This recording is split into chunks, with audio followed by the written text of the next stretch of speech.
Welcome to Bridle Trails State Park. I'm Heather Andrini. And I'm Mary Desher. And I'm Candace Boyd. Welcome to the Bridle Trails Park Foundation's video series all about equines. We hope this will be a fun and interesting way to learn the basics of horse care and safety. And to learn all the different things that horses do. Feel free to follow us on social at bridletrails.org. We really hope you enjoy the videos as much as we enjoyed making them. And we look forward to seeing you in the park. Hi guys, it's Heather Andrini here at Bridle Trails State Park with Mary Desher and her pony Lacey. Mary is one of the longest residents of Bridle Trails. 50, how many years, Mary? 52. 52 years in this beautiful location. Mary is going to tell you a little bit about a discipline called driving. And this is a driving pony. And what I'm sitting in is a cart. Cart has 2 wheels. A carriage has 4 wheels. But she's small, so she has to have a cart. Carriage gets heavier.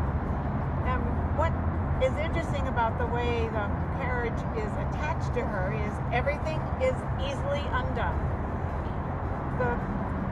This is called a saddle, and even though, yes, we ride in saddles, we also pull in saddles, and the shafts come from the cart into the saddle, but the saddle does not pull. These traces are what pulls the cart.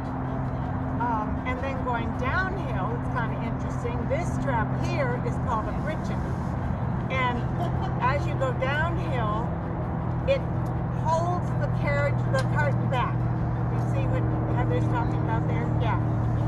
So I can go down very steep hills, and this cart will not run into her and hurt her. And we've got a crooper around the tail. Crooper, and that keeps everything in place.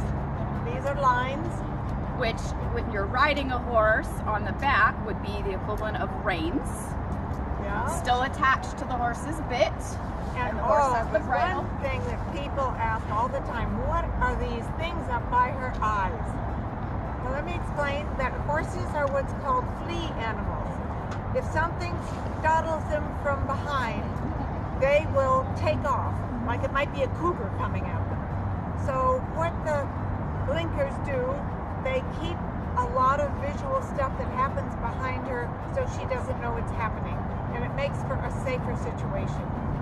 What you got in your hand, Mary? This is a whip. The whip is used in place of legs. If I were riding, I would be using legs on her side to tell her to turn and do whatever I'd like her to do. This tickles her and tells her to go right or left. And so it's not used as a whip, the way people traditionally think of whips. It is giving her cues to what I'm expecting. And the other thing that helps is my voice. She understands when I tell her to trot on or walk on or whatever. She's very good. Or canter. She does that too. So if you're ever lucky enough to run into Mary and Lacey in the park, be sure to say hello. She loves to stop and talk to people. We'd love to talk to you.